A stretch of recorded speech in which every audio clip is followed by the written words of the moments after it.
Salve rapaziada, aqui estou eu novamente para falar de desenho japonês e seus derivados. Mas hoje, como vocês devem ter visto pelo título, eu vou estar adentrando na parte mais escura, onde é tudo friozinho e o pior monstro vive lá. Exatamente, hoje eu vim falar mal de obra popular. E só avisando, tá, não vai ter spoiler, eu só dei uma lida por cima da primeira temporada pra lembrar de uma coisinha ou outra. Ou seja, eu vou dar uma introdução, falar mal e deixar vocês tirarem aí alguma conclusão. Resumidamente, a história se passa numa Coreia igual a do nosso mundo. A única diferença é que 10 anos antes dos eventos que a gente acompanha agora, começou a brotar um monte de portal que levava pra uns lugares cheios de bicho ruim. Mas o universo viu que ia dar merda pra humanidade, então depois desse ocorrido, alguns humanos começaram a despertar os poderes muito loucos. E 10 anos após esses eventos, a gente acompanha o decorrer de tudo através da perspectiva do lendário Jinwoo, um random que despertou e começou a se aventurar por aí. Tá bom, a premissa é levemente interessante e não só isso, o solo leveling sempre foi bastante popular. Mas de uns tempos pra cá, principalmente depois da genialidade da New Pop de trazer o manhwa pro Brasil, ele começou a crescer absurdamente. Hoje em dia não existe uma única pessoa no meio que não conhece solo. E eu entendo completamente essa popularidade. É um protagonista Ed extremamente roubado que desce o cacete em todo mundo com uma produção boa. É uma premissa bem simples, mas cativante se bem executada. A gente tem um monte de exemplo de obra assim. No Game No Life, One Punch Man, Dr. Stone, mas Solo Leveling fica fora dessa lista. Assim, eu quando tô assistindo uma obra desse estilo, eu quero ver como os personagens vão conseguir passar daquela situação de uma forma inteligente,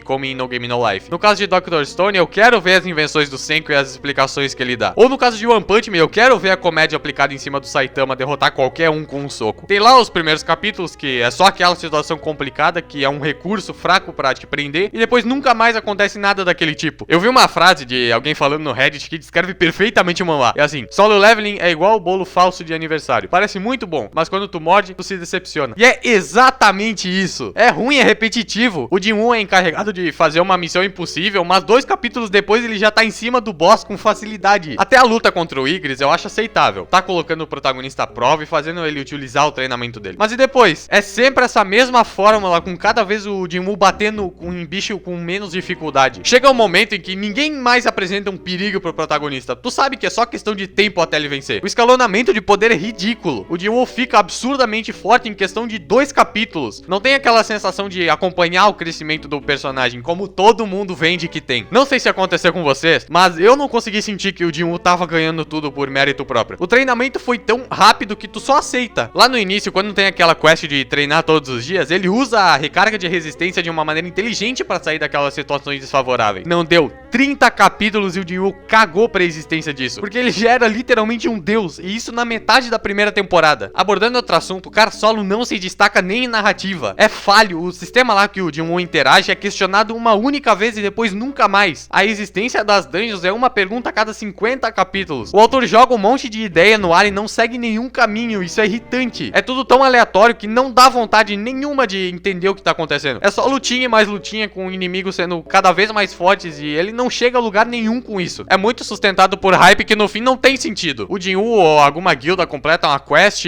e aí? Tipo, o que que muda? O que que acrescenta no enredo? Pra mim, é nítido que o autor não sabe como seguir a história, sabe? Ele criou um mundinho e ele não sabe como levar ela pra algum lugar. A única coisa que chega assim perto de causar uma mudança foi o arco das formigas lá. Mas nada demais também. Mas calma aí, a narrativa pode ser horrível, mas pode compensar quando as coisas começarem a se encaixar. Mas a gente tá falando de solo leveling, não de uma obra boa. Tá, mas se o enredo for interessante e acrescentar coisas pra narrativa não se perder, pode até ser, mas não aqui. Então, pelo menos deve ter aí uns personagens marcantes, divertidos, né? Que fazem a gente querer gostar da obra. Poderia, mas não tem. Cara, os personagens são tão ruins que dói. Todo mundo é igual o protagonista, é uma casca vazia, mal escrita e uma personalidade diferente só pra dizer que é um personagem diferente. Os personagens secundários só existem ou pra engrandecer o Jinwoo ou pra ficar comparando ele com o que ele era no início. É incrível como tu lê 100 capítulos e não lembra de absolutamente ninguém. Cara, como pode? Eu relendo por cima, a quantidade de personagem que apareceu e eu nem lembrava que existia é assustadora. Acrescentando no que eu falei mais cedo, o autor até tenta mover as peças fazendo lutinha de caçador, mas é tudo tão random que não dá pra se importar. É só um monte de boneco com motivação inexistente brigando, tu não tem tempo de se importar com eles. Na real, tu não quer se importar com eles, porque o foco é tu ver o Jinwoo descendo cacete em todo mundo, então tu não liga pra quando tem essa side quests. Mas depois de falar tão mal, a única coisa realmente boa da obra é a produção. É um quadro mais lindo que o outro, tem um monte de composição de cenas magníficas, o design das sombras são bonitos e o traço é muito consistente. Nos momentos de luta, aquele showzinho de luzinha colorida pra lá e pra cá, é visualmente muito lindo. Então é um ponto por causa disso. Mas no geral, totalmente horrível. Se tu desligar o cérebro, tu ainda consegue curtir a porradaria bem feita, mas só assim pra tu gostar também. Eu ainda vou ler a segunda temporada, por mais que eu tenha odiado tudo, mas a quantidade de wallpaper que se dá pra tirar de cada capítulo me faz querer continuar. Mas então eu termino por aqui. Se quiserem falar mal de mim, à vontade, mas lembre-se, só eu estou certo no final. Obrigado por me acompanharem até aqui, nos encontramos na próxima e tchau!